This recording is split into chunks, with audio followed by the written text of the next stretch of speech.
Film जैसे ही शुरू हुआ तो हमें स्टेज पर एक बहुत ही फेमस मोटिवेशनल स्पीकर को दिखाया गया जिसका नाम वैलेरी था। उसकी बातों से सबको एक उम्मीद मिलती रहती है, लेकिन यह बात कोई नहीं जानता कि वो इस वक्त किस तकलीफ से गुजर रही है। दरअसल हर रात उसे बहुत ही खतरनाक डरावने ख्वाब आते हैं, जैसे कोई उसे डुबाने के लिए पानी के अंदर खींचे जा रहा हो। इन सब की वजह उसे आज तक समझ नहीं आती थी। खैर, इसके बाद हमें वैलेरी की फैमिली के बारे में पता चलता है कि वैलेरी की मॉम सालों पहले ही मर चुकी है। अभी उसके डैड के बारे में उसे कुछ पता नहीं था और रूबी नाम का शख्स जो कि उसका हस्बैंड है, जो वो वैलेरी से बहुत ही ज्यादा प्यार करता है, आज उसके गांव से एक लेटर आया हुआ था जिसे देखते ही उसका मूड काफी उदास हो गया। उसने अपने दोस्त से मिलने का फैसला तो किया, पर इससे भी उसे कुछ खास फर्क नहीं पड़ा। वो काफी दिनों से अपने अंदर एक अजीब सी बदलाव नोटिस कर पा रही थी, जैसा कि उसके सर में अब बहुत से ज्यादा ही खारिश होने लग गई थी। इस टाइम वो अपने सर में रहने वाले खारिश को कम करने वाले मेडिसिन के साथ बर्थ कंट्रोल पिल भी लेती हुई दिखाई देती है। लेकिन आज मेडिसिन लेने के बाद भी जब उसकी खारिश कम नहीं हुए तो वो परेशानी के साथ इंटरनेट पर अपने उस खारिश के बारे में सर्च करने लग गई थी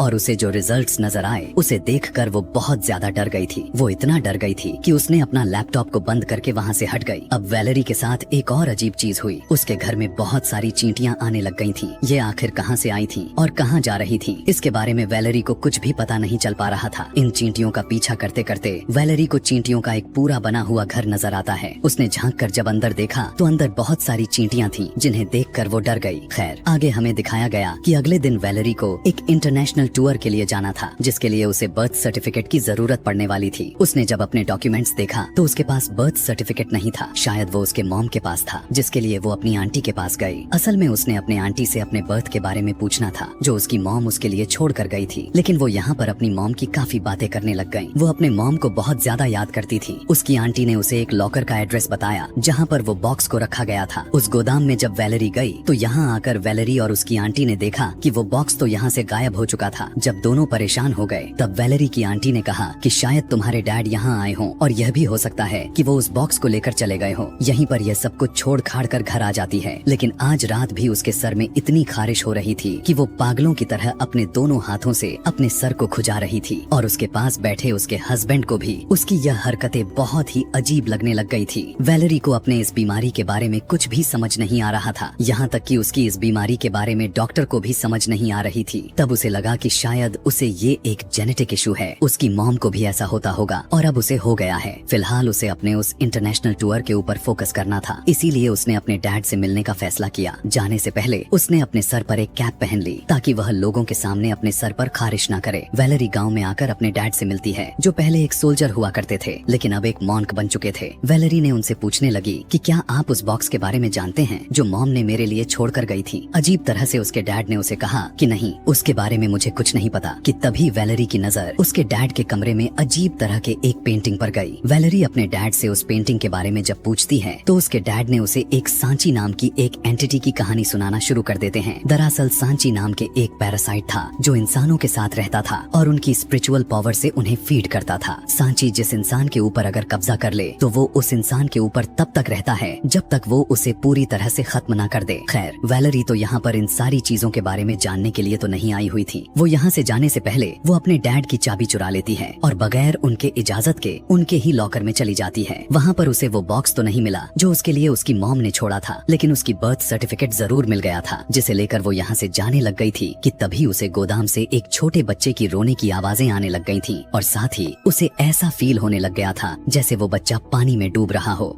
उस आवाज का पीछा करते करते वो एक स्टोर रूम में पहुंच चुकी थी। उस रूम के अंदर बहुत सारी बग नाम की कीड़े भी जा रहे थे। जब वो उसे देखने की कोशिश की तो उसे ऐसा फील हुआ कि जैसे पीछे से बहुत सारी बुरी सोल्स उसे पकड़ने वाली हैं। उसने अपने कंधे पर बहुत सारे हाथ को फील करने लग गई। इससे पहले कि वो चिल्ला देती, जब उसने पीछे मुड़कर देखा तो पता चला कि वो यहाँ का गार्ड था, यानी उसे यहाँ पर बस हेल्यूसिनेशंस हुए थे। वैलेरी अपने घर आकर बहुत ही ज्यादा कंफ्यूज हो चुकी थी। आज जो उसके साथ हुआ वो पहले कभी भी नहीं हुआ था।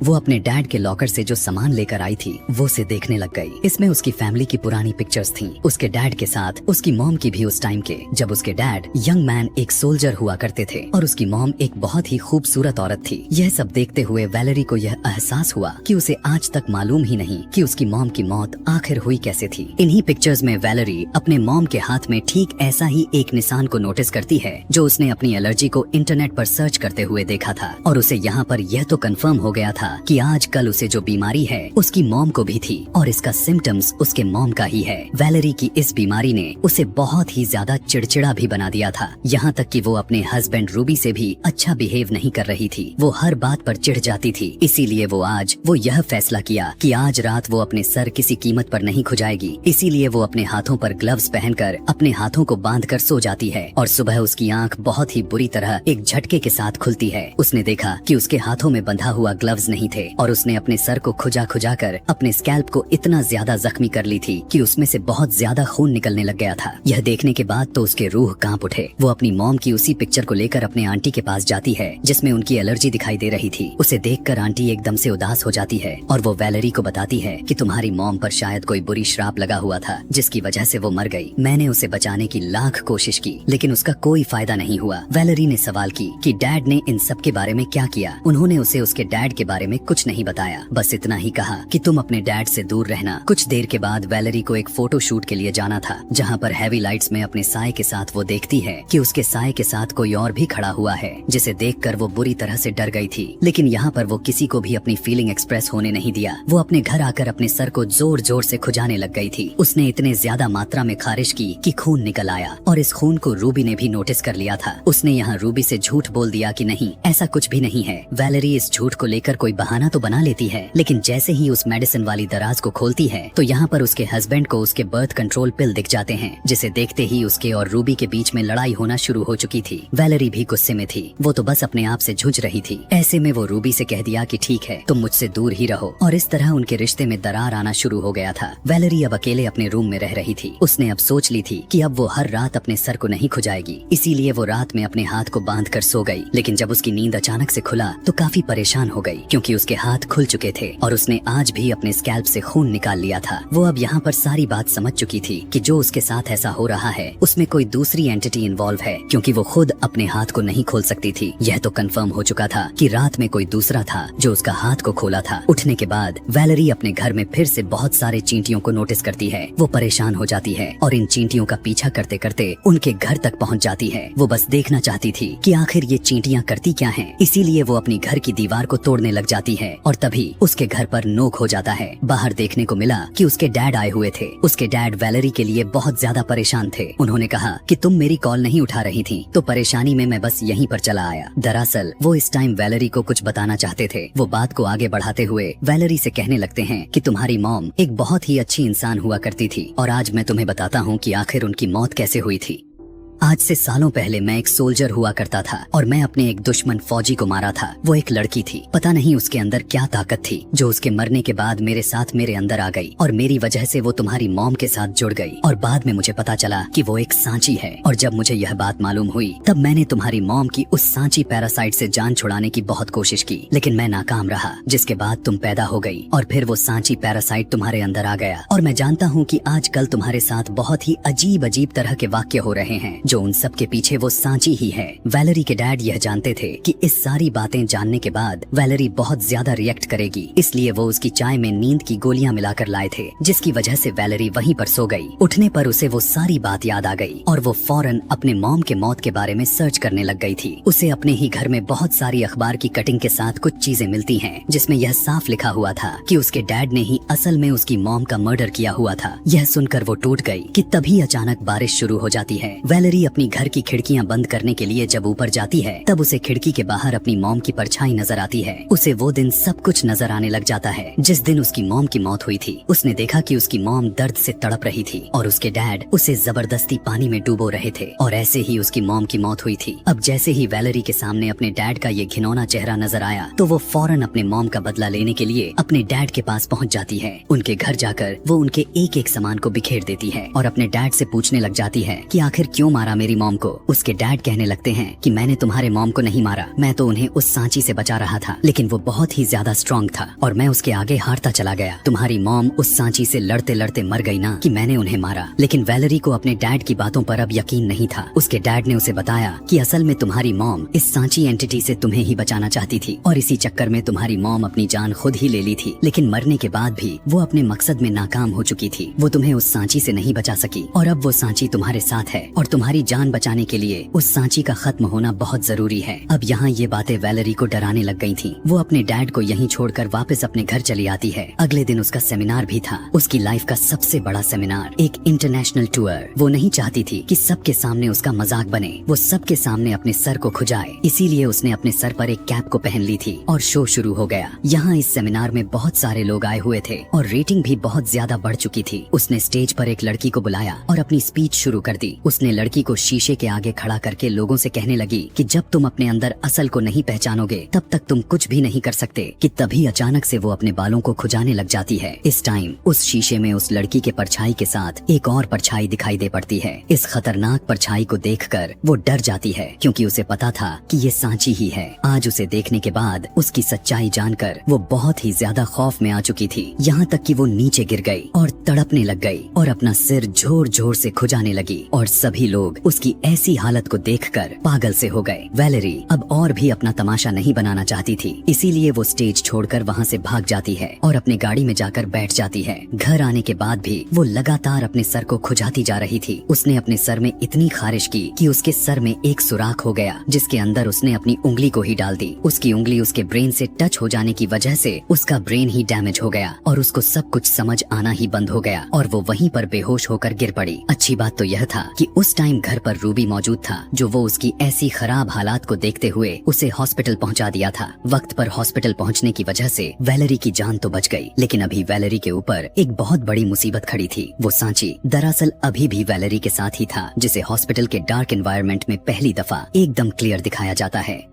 वो उस टाइम वैलेरी के ऊपर चढ़ा हुआ था, उसे तंग किए जा रहा था, लेकिन इस टाइम वैलेरी उससे डर नहीं रही थी, यहाँ तक कि वो कुछ रिएक्ट भी नहीं कर रही थी। वो वैलेरी के सिर में अपने हाथ से मार रहा था और वजह भी यही थी कि उसके सर में इतना ज्यादा मात्रा में खारिश हुए जा रही थी। लेकिन वैलेरी ने अभी भी अपने सर में खारिश नहीं की, क्योंकि अब वो जान गई है कि आखिर सच्चाई क्या है। वो अब उससे डरती नहीं, वो उसका मुकाबला करना चाहती थी। जैसे ही वैलेरी ने अपने डर का सामना करना शुरू किया तो उसकी हालत पहले से बेहतर होने लग गई थी। सांची का कंट्रोल उसके ऊपर से कुछ कम होने लग गया था और उसकी बेहतर हालात का कुछ क्रेडिट रूबी को भी जाता है, जो वो उसका आजकल बहुत ज्यादा ही ख्याल रख रहा था। वो हमेशा वैलेरी को उसके सर पर हाथ लगाने से मना कर रहा था, क्योंकि सर पर हाथ लगाने की वजह से उसकी बॉडी के काफी हिस्से पैरालाइज्ड हो चुके थे, यहाँ तक कि उसके पैर भी, और अब उसे चलने में काफी मुश्किल होती थी। वो नए तरीके से चलना सीख रही थी। अब सोते हुए वैलेरी अपने सर में खारिश न कर दे, इसलिए रूबी ने उसका हाथ बांध देता है। लेकिन जब वो सुबह उठा तो वो देखा कि उसके हाथ खुले हुए थे। वैलेरी ने अपने सर में खारिश भी की हुई थी। उसके पास एक सीजर भी थी, जिसे देखकर रूबी को लगा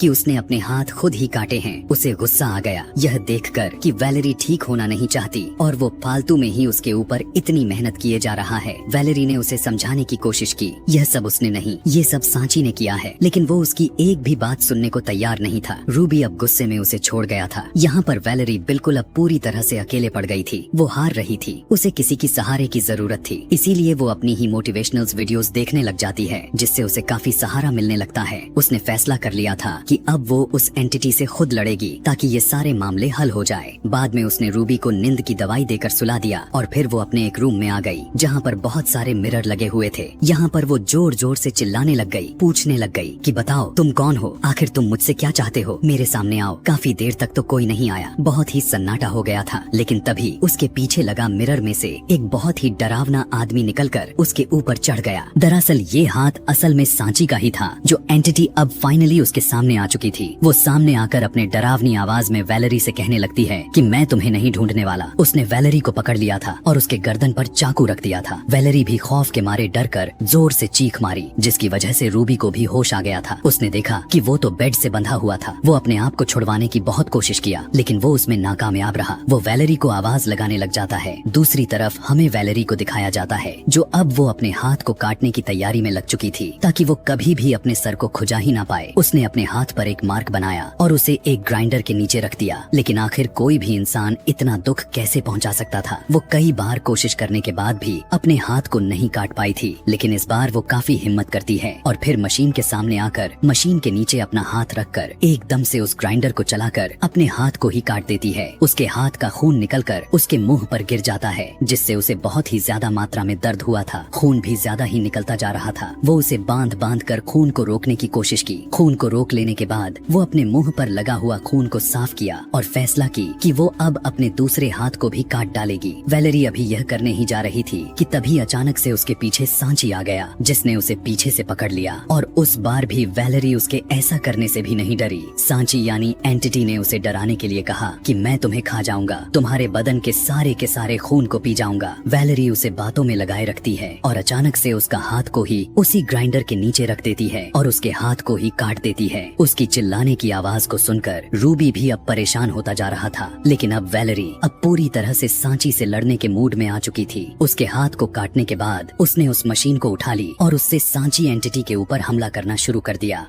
उसे तो बस ऐसा ही लग रहा था कि ऐसा करने पर सांची मर जाएगा, लेकिन उसकी ऐसी सोच बिल्कुल गलत था। सांची के जितने हिस्से को काटी थी वो रिजनरेट होने लग जाते हैं, यानी दोबारा से पैदा होने लग गए। और अब वैलेरी जब यह सब देखती है तो सच में उसे डर लगने लग जाता है और वो अब यहाँ से भागने की फिराक में हो जाती है। वो उससे बचने के लिए यहाँ से भागने की कोशिश कर ही रही थी कि सांची उसके ऊपर कूद गया और उसने कहा कि अब मैं तुम्हें नहीं छोड़ने वाला। जवाब में वैलेरी भी उससे कहा कि अब कोई बचेगा भी नहीं। ये कहते हुए वो अपने आप को घसीटते घसीटते पानी के अंदर लेकर चली गई और उसने पानी के अंदर जंप कर दिया। वैलेरी के पानी के अंदर कूदते ही उसके साथ सांची भी पानी के अंदर कूद जाता है, लेकिन पानी उसका सबसे बड़ा दुश्मन था। वो पानी के अंदर तड़पने लग जाता है और वैलेरी उसका हाथ पकड़कर उसे वहीं पर रोकने की कोशिश करने लग गई। और आज उसे समझ में आया कि क्यों उसकी मॉम उस दिन पानी में कूदी थी। दरअसल वो उसी सांची को मारने के लिए कूदी थी और उसके मॉम के मर्डर में उसके डैड का कोई कसूर नहीं था। उसकी मॉम की मौत इसी सांची की वजह से ही हुई थी। यहाँ पर दिखाया जाता है कि रूबी किसी तरह अपने आप को बेड से छुड़वाकर बाहर निकलता है तो वैलेरी को पानी में डूबता हुआ पाता है और जल्दी से पानी में जंप करते हुए उसे बाहर निकाल लेता है। बाहर निकलते हुए हम उसके हाथ में एक छोटे से काले बच्चे को देख पा रहे थे। दरअसल ये सांची एंटिटी का एक छोटा वेरिएंट था, मतलब कि सांची अब कमजोर के हालत में आ चुका था और कुछ देर पानी में रखने पर ही वो उसी पानी में हल होकर खत्म हो जाता है। इस मजेदार और डरा देने वाली कहानी के पोस्ट क्रेडिट सीन्स में हमें वैलेरी को दिखाया जाता है जिसके पास एक बेबी भी था। दिखाया गया कि उसका कटा हुआ हाथ को जोड़ दिया गया था और वो अपने बेबी के साथ काफी खुश नजर आ रही थी। जब वो अपने बेबी को खिला रही थी तो उसके बेटे के चेहरे पर एक छोटे से बक यानी वही कीड़े को दिखाया जाता है, जो हमारे लिए एक सवाल यह छोड़ जाता है कि क्या सच में सांची का नामो निशान मिटा भी है, वो खत्म हुआ भी है, या ये बच्चा ही सांची है और बस यहीं पर ये कहानी खत्म हो जाती है। ऐसे ही और भी मूवी एक्सप्लेनेशन वीडियोस देखने के लिए कमेंट में नेक्स्ट लिखना ना भूलें। Thanks for watching.